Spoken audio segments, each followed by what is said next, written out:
Hey guys, today we're talking about functions for the first time.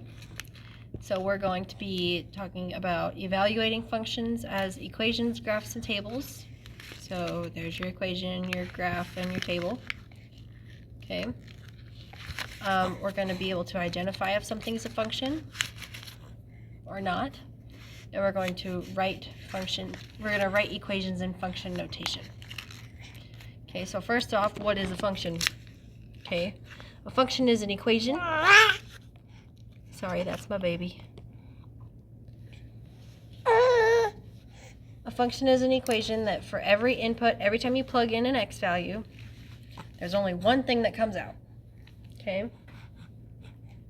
So equations do that too, but not all equations have that specific rule.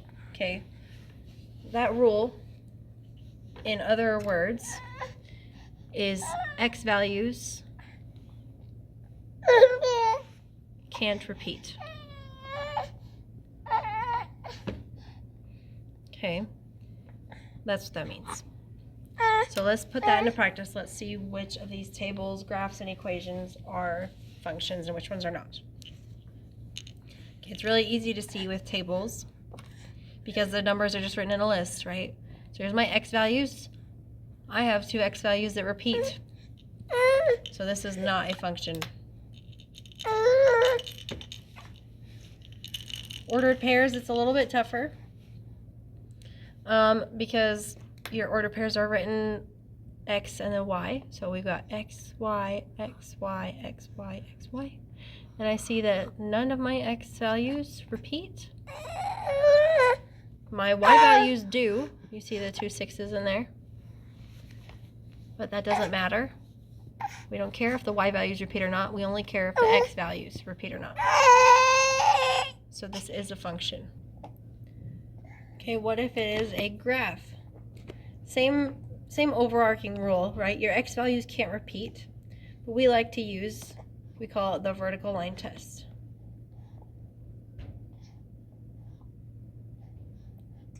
Okay, what this means is if I take a vertical line, hopefully a better one than that. There we go. So on your homework, you'd use like your pencil or you'd use your finger or something. I don't know. But you take a vertical line, and if your vertical line, as you take it across your graph, only hits the line once each time, then your x values did not repeat, and it is a function. Okay, so this one is a yes.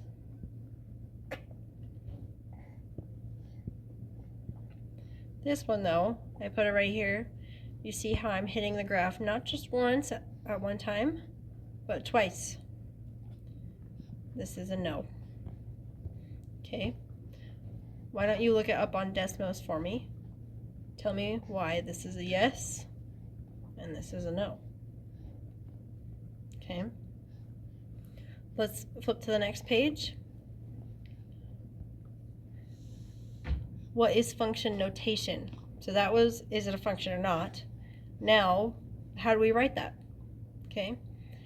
Like I said before, we've had equations forever, right? Equation is just anything with an equal sign.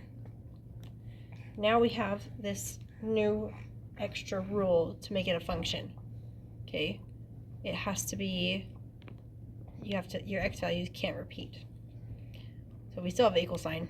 I'm not saying we don't have that, but we like to write it a little bit differently. Okay, when using function notation, we say function of x because that's what we have. We're lazy though, and we'll say f of x instead for short, f standing for function. When we're writing it, so on your homework you'll see a lot of this. We write f of x with the f parenthesis x close the parenthesis. Okay. Sometimes you won't always see an f for function. The same way you didn't always see x's and y's, right? Sometimes you saw a, b. I know we've had problems in the past that have like G and H, you know. When you did your word problems that were about strawberries and blueberries, you did S and B. Okay, you've used other letters. It's not the craziest thing in the world.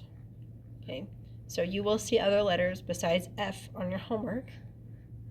They mean the same thing though, same as X and Y. So let's put it into practice. Let's see how to do your homework. So if I'm given h of x equals 4x minus 5, so that's just saying this is my function, this is what it is. You plug in something for x, you get out h of x. You plug in x, you get out y. Okay. They want you specifically to plug in 4 though. So I'm going to take my function, which is 4x minus 5, and I'm going to, instead of plugging in x, I'm going to take it out, and I'm going to drop in a 4 instead. Okay, and then I just plug that into my calculator or do it in my head. 4 times 4 is 16, 16 minus 5 is 11, and 11 is what I would put in a delta math. Okay, so if I have f of a number, if it says find h of 4, find f of negative 3. If the number is inside the parentheses, then that number is x. Okay, let's try one more where the number is x. Given f of x equals negative x squared plus 2x, find f of negative 3. So instead of x, so here's my function. Instead of x, they want me to take x out, and they want me to drop in negative 3's. Okay, plug that into my calculator, and I would get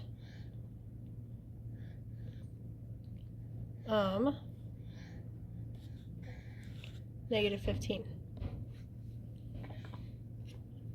Okay, make sure you have the parentheses or else your negatives are going to get all weird.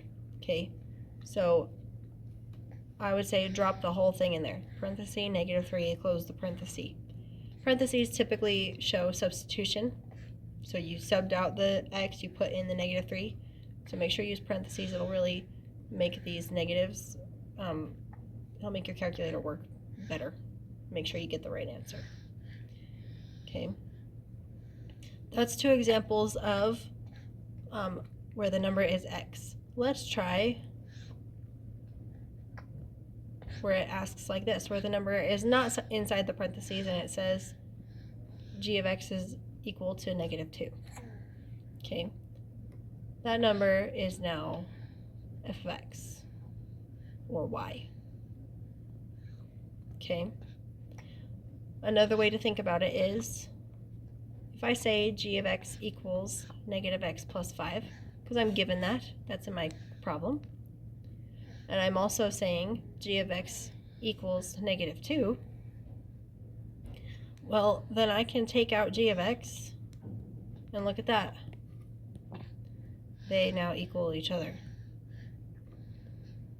And then I can do what it asked me to do. I can solve for x. So I would subtract 5,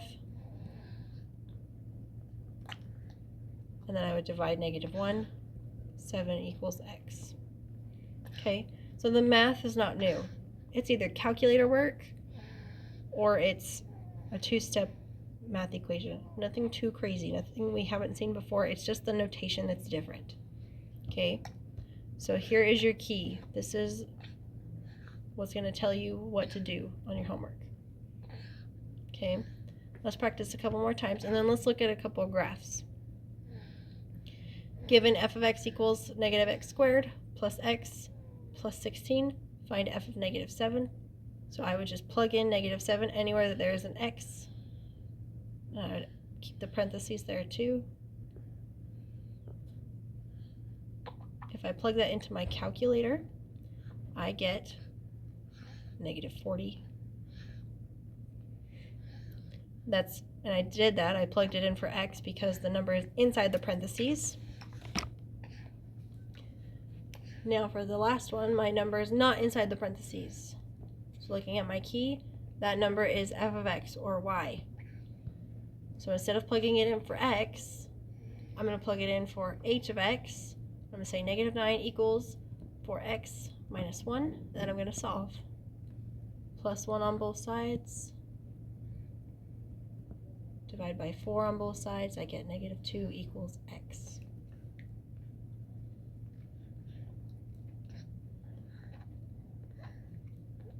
Okay. Let's practice a couple graphs and then I'm done. The graph y equals f of x is shown below.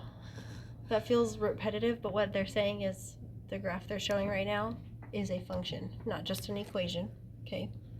What point could be used to find f of 3? Well, when it's inside the parentheses, it is x. So I'm going to find 3 on the x-axis, and everywhere that x equals 3, which is this line, okay, I'm going to find the dot. And they're saying that dot is at c or negative 1. One more time. Instead of just dots, we have a full, this is called a parabola. Find the value of f of negative 6. Again, it's inside the parentheses, so this is x. So I'm going to go to the x-axis and find negative 6. And I see that the graph crosses at negative 6 at 9. Okay? Try your homework for me. Email me if you have any questions.